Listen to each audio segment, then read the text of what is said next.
Right. I was wanting to get in touch with you today in regards to we had posted an article in regards to your auction on Heritage Auctions.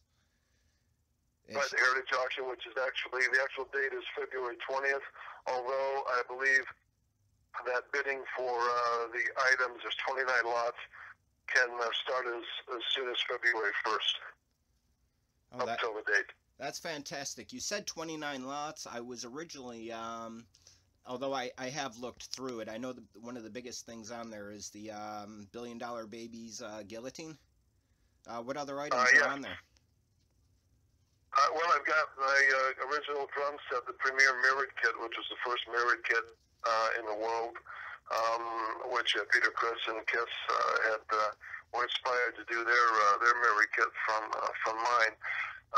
And then I have a lot of stage costumes that go late 60s and into the early 70s, all the way through the Billion Dollar Baby Tour and the Muscle of Love Tour in 1973, plus drumsticks, drum heads, posters, some tour books, and some song magazines, and items along those lines. That's excellent. And it's great that I really love that you had put such a selection of things up, because it looks like, obviously the guillotine is going to go for probably a boatload of money. And but I mean, we'll see. Yeah. Do you know if there's a starting bid on it? I believe the starting bids will be determined, and they'll be on HA.com. That's heritageauction.com under entertainment. It's actually entertainment.ha.com, and then it'll.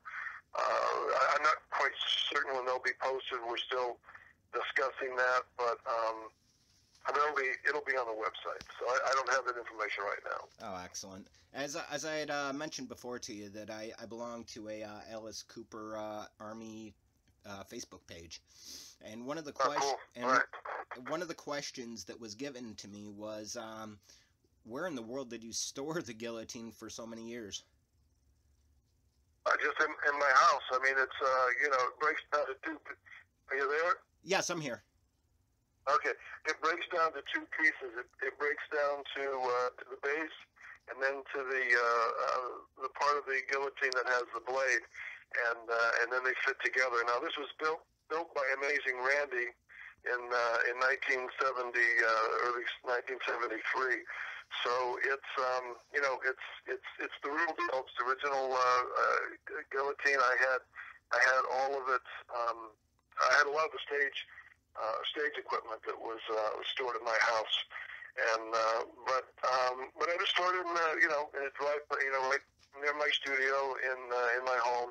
I have a studio on the lower level of my home in the basement, and the guillotine. So it's been out of the elements and safe and secure. But it is a little over 40 years old. That's outstanding. And the second part to that question was, did you ever use the pickup line of, "Hey, do you want to come over and see my guillotine"? No, I didn't need pickup lines. It never worked but out that's a that good way. but that's a good one there. I like it. Well, you still have time to do that if it's not in Heritage's possession yet. No, they have everything. Everything's in Dallas, Texas right now, and it's been there for months. Oh, that's awesome. Back in the days, I'm sure that concerts were much different than they are today. I mean, I'm a big fan of Marlboro cigarettes, and often now I got to go hide before I can have a cigarette when we're covering a concert or I'm photoing a concert, because you don't want to offend any of the bands. Do you have anything that you would consider like a beyond memorable moment, during your tour days? It is live on stage. Yeah, like a crazy moment or something that really, sticks into your memory. Well, I remember. I think it was during the Killer Schools Out era. We decided to open up the back of the stage behind us to allow more people to come to the concerts once we were selling out the shows, and it'd be more money for us, more people could see the show, but it'd be from the back of for the back of the stage, because there's usually like in a big basketball arena or that sort of thing. So so we opened it up, and I believe it was in Chicago, at the big indoor arena there, and about, well, I don't know, halfway through the show, I felt a pain in my right shoulder blade, and I had one of my drum roadies. He went back to check it out, and he said, no, there's nothing there, but there was a dart laying on the floor. And so somebody had actually thrown a dart from the back of from the stage back there, hit me in the shoulder, and it fell out when I was playing, and that ended that idea of opening up the show. I mean, people would throw things at us from the front, but from the back, of course, we couldn't defend ourselves, so we had to cut that out, and we closed it off again and never did it again. That's pretty crazy. Like, I'm familiar with, again, being a photographer, and I cover, I'm always in front of the crowd, and I get hit by all kinds of neat stuff. I mean, water bottles, beer, and I don't drink, so it really pisses me off when I get hit with a beer. And things of that nature. It's it's always great, but then you hear of things from behind, which I guess would be their front. So. Yeah, right. We're right in front of them with our backs turned to them, so some asshole threw the dart at me, and then but it wasn't unusual. I mean, Alice would be right in front of me, and he would move out of the spotlight, the Super Trooper, and I see like a bottle spinning right where he just left, right where his head was, came through and crashed into my drums. I mean, that stuff happened like more times than not. But that goes back to the real early days of the band, back pretty true and easy action, when people would throw things on stage, everything from pieces of watermelon to any kind of food you can imagine, and then we just picked it up. Alice picked it up and threw it right back at him. So it became a little bit of a jousting thing, and that carried on well into the later years of the band. I had read last night about a gig in the early days at a roller skating rink where they were handing out 45s to get people to come in, and it became 45s at I think it was a roller skating rink, and they became frisbees, and they were saying that after that, the Alice Cooper band never gave out 45s at shows anymore. Well, I know. What do you mean, 45 record or 45 caliber pistol? Oh, I'm sorry, 45 records. Oh, 45 record. Okay. Yeah. I wouldn't be surprised that there'd be a place that hands out 45 caliber pistols. But I know we played in some ice skating rinks, but I don't remember. I don't remember that show specifically though. And talking about people throwing things, and were you with the band during the infamous chicken incident? Well, yeah, that was at the very beginning. I mean, I was one of the founding members. We all agreed to change the name of the band from the Naz to the Alice Cooper, and that was in '68. So I've been, I was with them the last 6 months. Well, the name was the Naz. So, I mean, everybody should know that Dennis Dunaway, Michael Bruce, Glenn Buxton, myself, Neal Smith, and Alice, Vince Fournier at the time, were the ones who created the band, and we started calling Vince Alice, and that was the genesis of the band. And so in the late '60s, we were in California, and those were some crazy days too, around Easy Action and British for You when we signed with Frank Zappa. Oh, definitely. I had also read that you were involved in a current project, Dissolution Angels, the Raise of Boas. Right, that's the movie that a friend of mine, Jason Bird, has written and produced, directed, and filmed, and it's in post-production right now in the editing stage, and we're trying to raise funds to finish the movie. He had asked me about 2 years ago to be part of it, and I read the script and screenplay, and I liked it, and I got involved with him, and now he has a great a fundraising project going on to try to raise $10,000 to finish the last part of the movie. Everybody that's involved in the movie, there's about 45, 50 actors. It was all a labor of love. Everybody gave their time and talent for it. So it's really a low budget movie, to say the least. But there's a lot of good actors, and it's a great story. So it's going to be interesting to check it out when it's finished. Oh, definitely. I had seen that there was an indie pop, I think it is, where somebody can do a donation and go to the screening and dinner with you. Yeah, that's one of the things that they're offering. Like I say, I don't know how it works. I'm not involved in that. It's just I'm giving as much of my time to Jason Bird as I can to help with the project, and the screening will probably be in Connecticut. That's where it was filmed. Connecticut and New York. We'll see what happens. Oh, definitely. I will make sure I'll try to locate the actual link to that and display that also to try to give them That'd be great. a little bit of props, you know. Yep. I had also read at one time you used to call Keith Moon from The Who on a regular basis to see how many drums he was using. That's kind of an urban legend. My set was at the time in '73 like twice as big as Keith's set, and but we never talked to each other. But I was a huge fan of his, and we partied together a couple of times. And to me, I think the legacy of to me, the amount of drums doesn't matter as far as the drummer himself. And I think Ginger Baker was an amazing drummer in the era. Keith Moon was a great drummer. John Bonham was a great drummer, and I was always in the category with him in the readers' polls in Circus Magazine and Cream Magazine, and a lot of times, several times during the $1 Billion Baker Tour, I was voted the #1 drummer. So to me, that's the most interesting aspect of that story. But nobody would count drums. That's just one of those stories that kind of came out of nowhere and is interesting. The only person I ever talked to on the phone was Pete Townsend, not Keith. Oh, really? That's pretty well. I love urban legends sometimes. You know, it's I read it. I was like, that's interesting, but it sounds kind of urban legend-ish. You know, like. It is. It's a great story, though. It's I definitely agree with the readers of that time of being in a top, yourself being in a top-rated drummer category. Going back and listening to the albums you were featured on, and you can definitely hear the strength of the drums and the drums playing. It's pretty wild.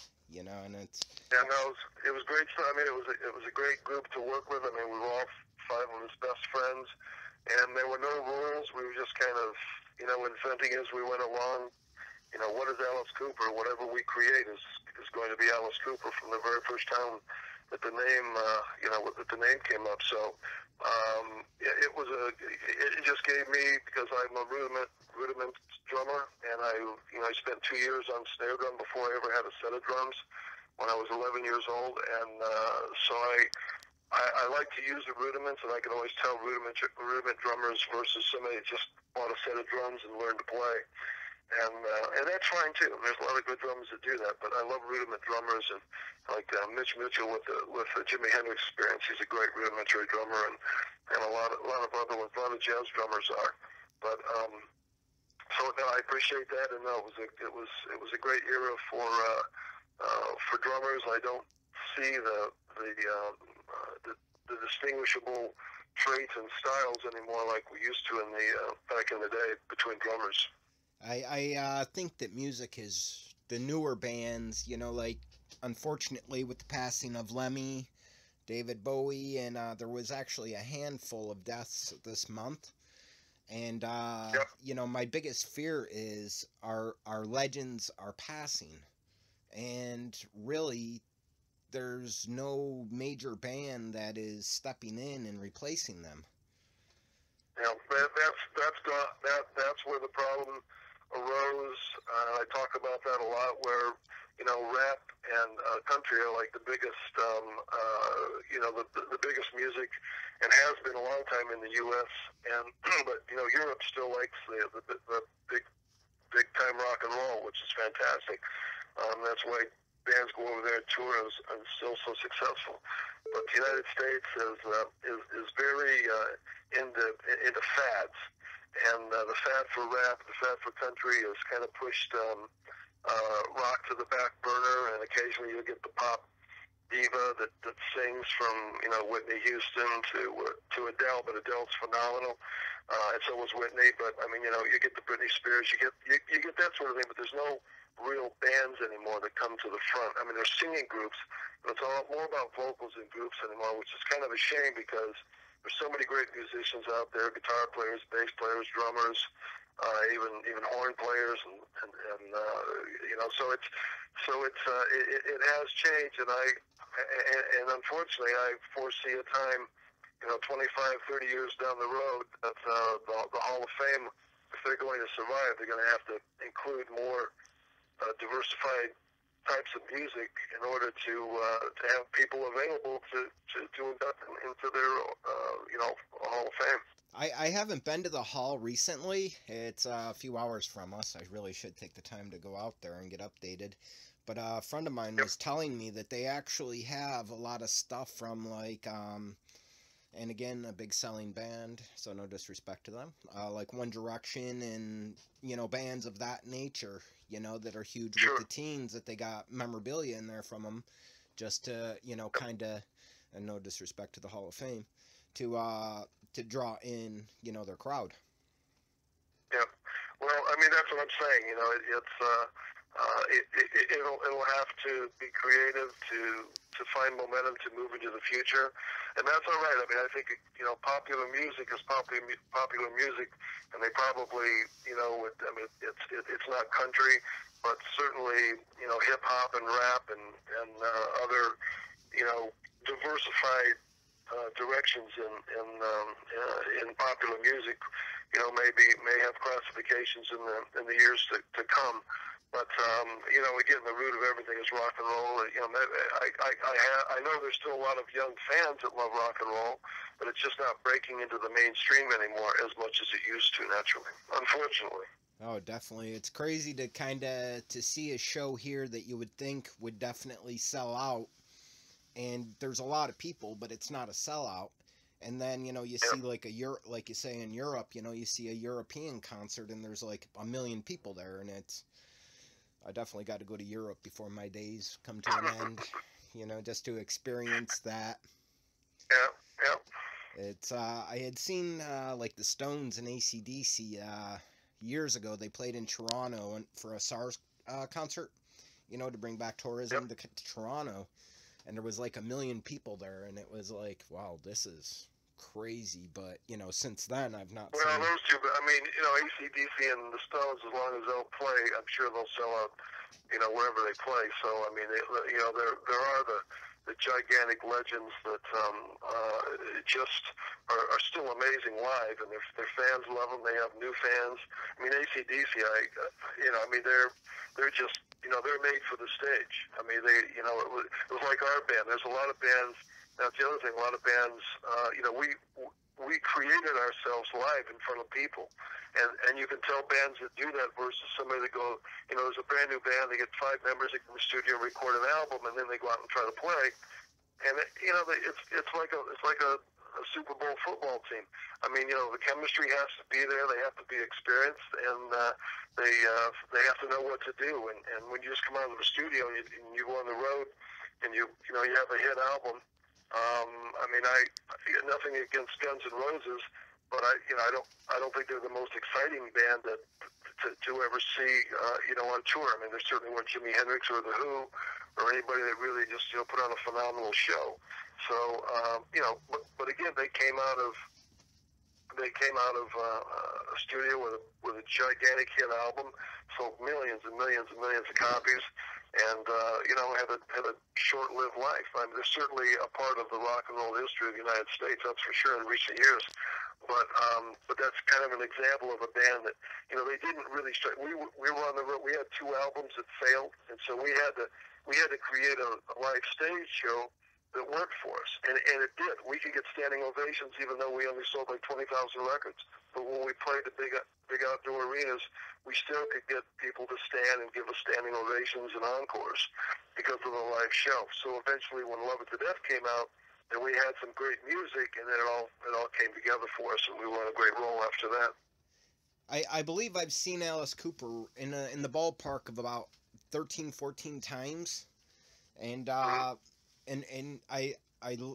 love it. I love Alice Cooper to death. My top, you know, definitely he is my number one band, or the band is my number one, you know, and but in a sense, it's kind of, you know, like any show I go to now, I expect it to be theatrical.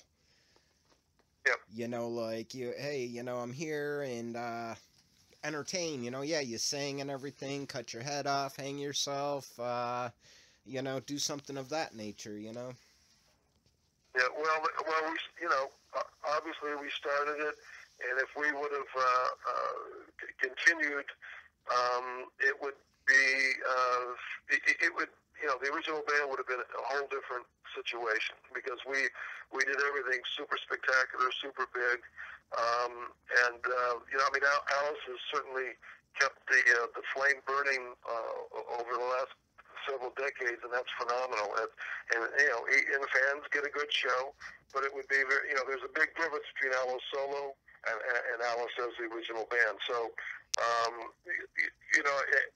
He still does a great job. He still has a great voice, which is phenomenal. But you know, it's kind of you sort of set a standard for yourself theatrically, and he does a good job of keeping it together. But you know, I know exactly what you're talking about, and it's just different. That's all.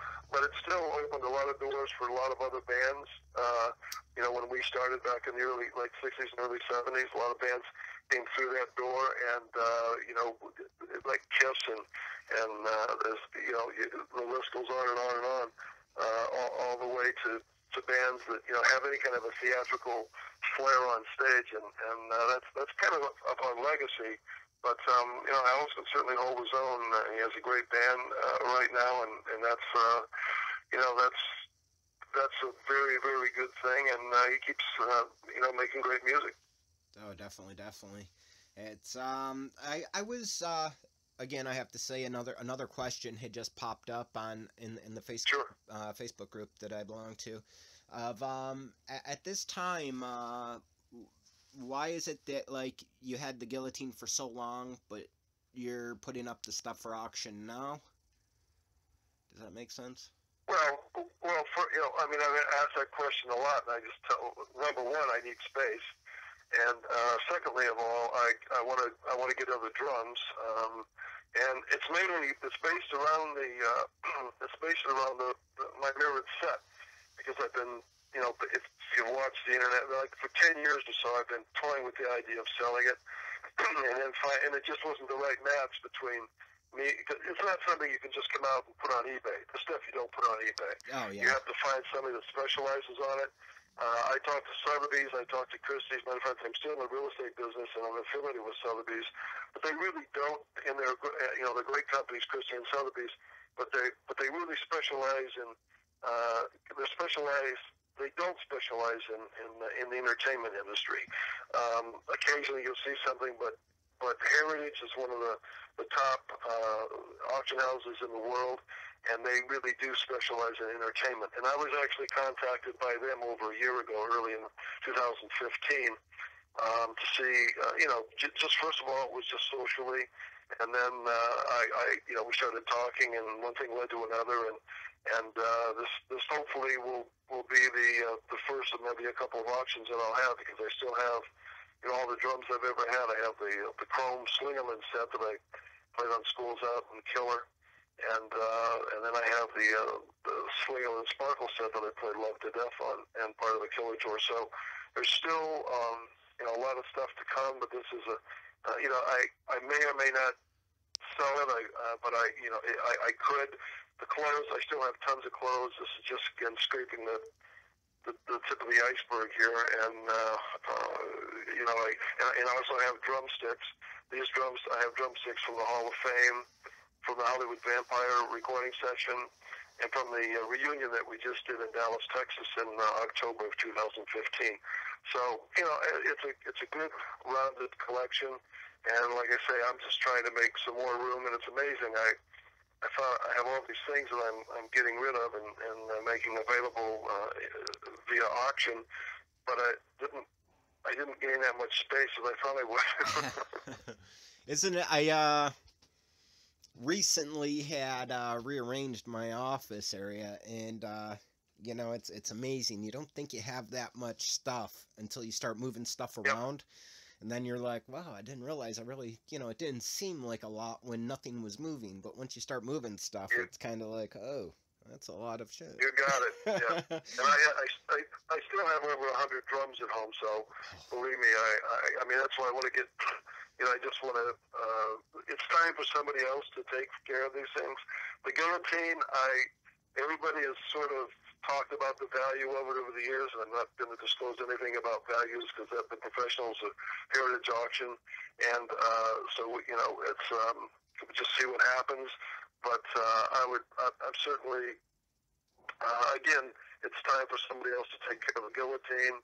It's time for somebody else to take care of the drum set, put them in their collection or on display, whatever they want to do, and it'll be interesting. And once and for all, I'll you know, the question will be answered about the true value of these items. Right. It should be interesting, and definitely we'll be keeping a close eye on it. I like I had emailed you, I would love to get my hands on the $1 Billion Babies. Is definitely in my well, it is my favorite album ever, you know.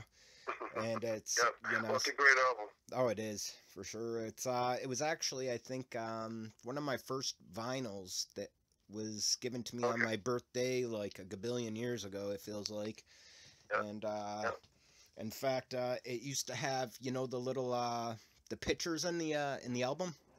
Sure. Yeah. I remember when I was a kid that I used that I had pulled that picture out, and I would carry it around in my wallet, like, you know, here's my family pictures, you know, and show that to people, and they would be like, what the fuck? You know, and it's... Well, that was the idea. The album cover was supposed to, the album jacket was supposed to look like a green snakeskin wallet and had all the photographs inside. Yeah. And also that I'm going to include, you know, I think it was around 2001, Warner Brothers re-released the $1 Billion Baby album on a CD as a deluxe edition, and part of that was there were two CDs. One CD was the recordings from the movie Good to See You Again, Alice Cooper, totally remixed and remastered, and that was the only time these drums, the mirrored drums, were ever used to record. I never used them in the studio. I actually got the drums after $1 Billion Baby album was finished. So, and then by that time, I still use Slingerlands in the studio for the Muscle of Love album. But I will include that an autographed copy of the $1 Billion Baby Deluxe Edition. That the songs were the extra songs on there were recorded on this drum set. Oh, that's excellent.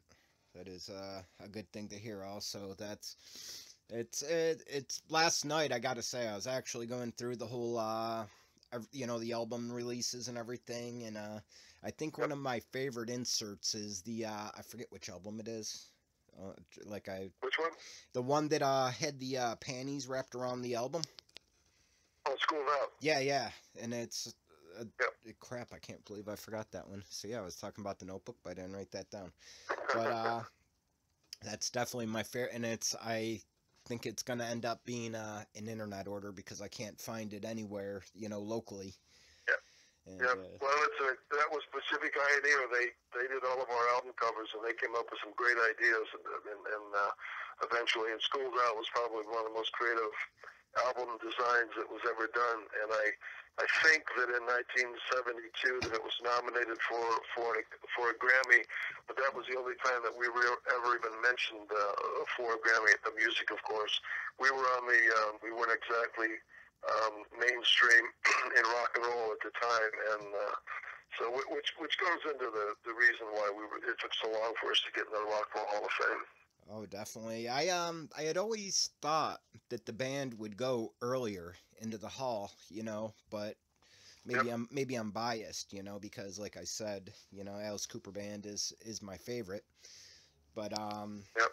it's the whole mainstream idea of, you know, maybe Well, it's a mainstream, and people that were part of a Rock and Roll Hall of Fame that are no longer there and haven't been there, they hated us, and we were not going to get in. So as long as they were alive, so if anybody knows the upper echelon of the Rock and Roll Hall of Fame, once those people were gone, then the next big, uh, stream of music that was coming in, started with Alice Cooper, and you see the bands that have come in since then, and it's pretty obvious. But we were certainly held back, and I was always a little upset that we weren't, because of that, we weren't inducted in the hall while Glenn was still alive, and Glenn Buxton. There was maybe 5 years before he passed away that we were still eligible to be nominated, but it all worked out, and I really wish Glenn would have been there. It would have been great because he really is the nucleus of the band, and so that would have been cool. But at least his legacy lives on through the music. oh, definitely, definitely. Well, I have a billion questions that I could probably come up with, but I don't want to hold you up too long. So, That's okay. I thank you very much for your time. Listeners, please make sure You're you welcome. check out. You're welcome.